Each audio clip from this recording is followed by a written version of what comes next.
Let's get in Jayant Sinha, who's the chief spokesperson of BJP, who joins us on the show from New Delhi to speak about the US visit, Make in India, and lots more. Good having you, Mr. Sinha. Thanks for joining in. PM Modi is meeting some of the most powerful global CEOs. What's going to be his pitch during his US visit? I think he's going to say what he has already told us, which is come to India, make in India.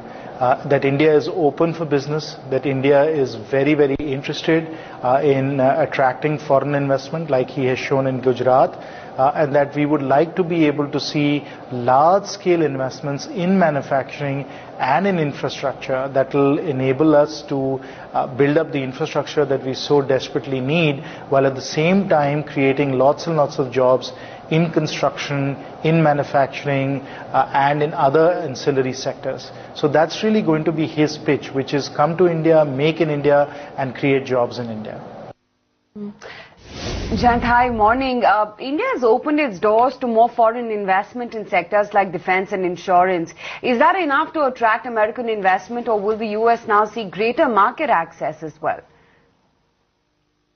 No, I think this is more than sufficient. If Indian FDI is not at the level that it should be, it's less so because of, FDI in certain sectors. Most sectors, by the way, in India, with respect to FDI, are very open and are quite competitive with the rest of the world. So the issue is not so much the amount of FDI that's allowed in certain sectors. The issue in India has to do with very many other factors, such as the ease of doing business, such as the availability of land, such as the quality of infrastructure. And of course, the tax regime. If we can get these other factors taken care of, then people are not really going to worry too much about FDI. They're going to really be attracted to the market that we represent, as well as the export capability that people are able to put in place once they are in India. For instance, there's been a lot of talk recently about the fact that Daimler-Benz, which is one of the world's largest truck manufacturers, is in fact going to be using Bharat-Benz, which is their domestic company here, to really export trucks into Southeast Asia.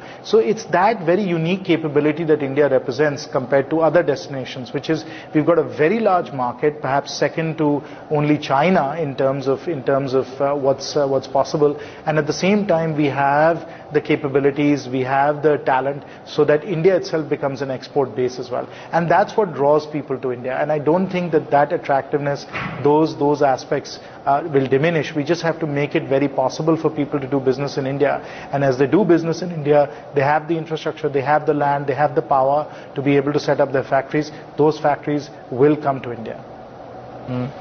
Mr. Sinha, markets are eagerly awaiting the PMs Make in India roadmap. Now, is this going to be a vision statement, or is it going to be a detailed fine print?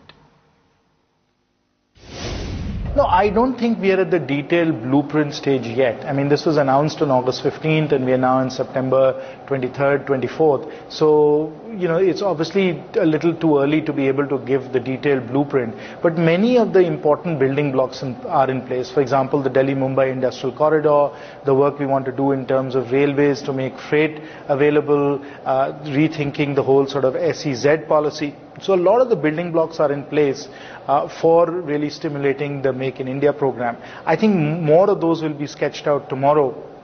But ultimately, at the end of the day, the devil is going to lie in the details of things like land acquisition, things like, how the tax regime is going to work. It's going to rely on whether power is going to be available or not. It's going to depend a lot on labor law reform and so on. So those are the details that people will be examining in the few months coming up before major commitments are made with respect to foreign direct investment in Make in India. Right. So what can the government do to improve the ease of doing business? Well, the government is already doing quite a bit to make it easy to do business in India. For one thing, we are in fact expanding the manner in which this is measured. Right now, my understanding is that the ease of doing business in India is measured by just looking at Mumbai. It doesn't include many of the other places in India that are also major business and industrial hubs. So I think we'll make sure that the measurements for this are done in a more comprehensive manner, point one.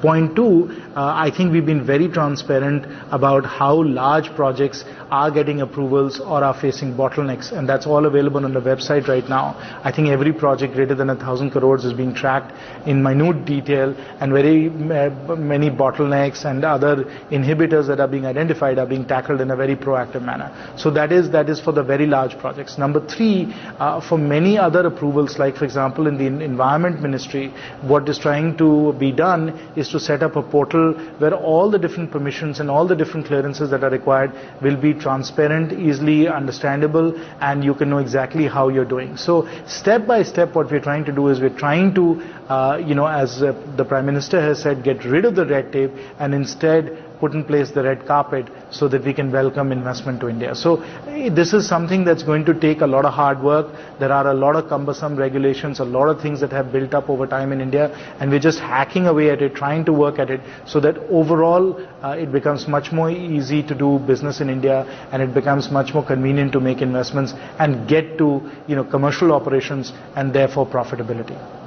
A bit of a focus, Mr. Sinha, on the US visit as well, coupled with Make in India. I mean, India and US have recently been at loggerheads over multiple trade issues. At the core is the issue of immigration reform. Will the PM take it up strongly with President Obama, you think? Well, I think you have to look at the entire America-India trade relationship in context. Immigration is a very important aspect of the relationship, but it is, I would say, one of many, many different elements. There are very important partnership elements in this relationship associated with climate change, for example, associated with foreign direct investment, associated with pharmaceuticals, associated with civilian use of nuclear energy. So we have to look at all of those different elements of the relationship. Now, what will happen in any negotiation is that there will be some give and there will be some take. Now, where the give and take is going to depend a lot on the domestic agenda of both the two heads of state, for Prime Minister Modi as well as President Obama.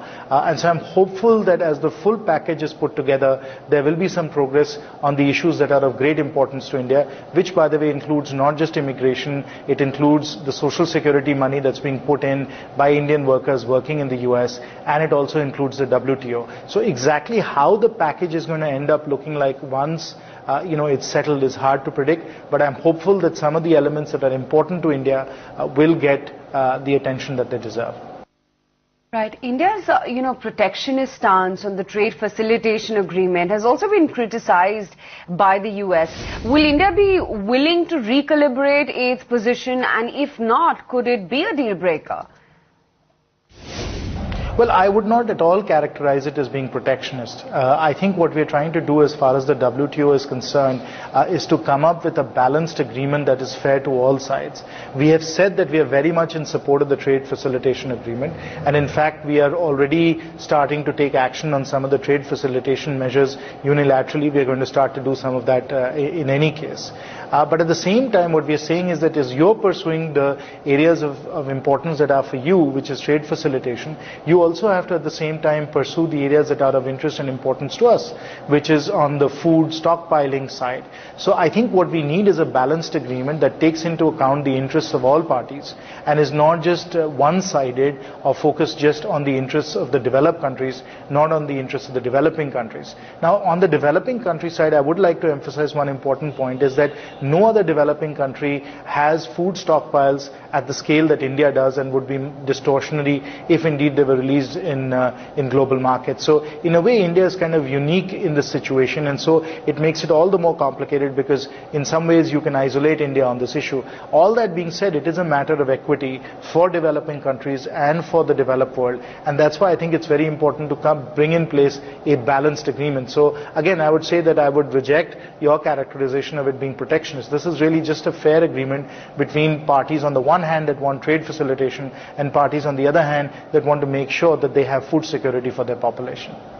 That's a fair call, Mr. Sinha, but good having you. Thanks so much for taking the time out and giving us that perspective.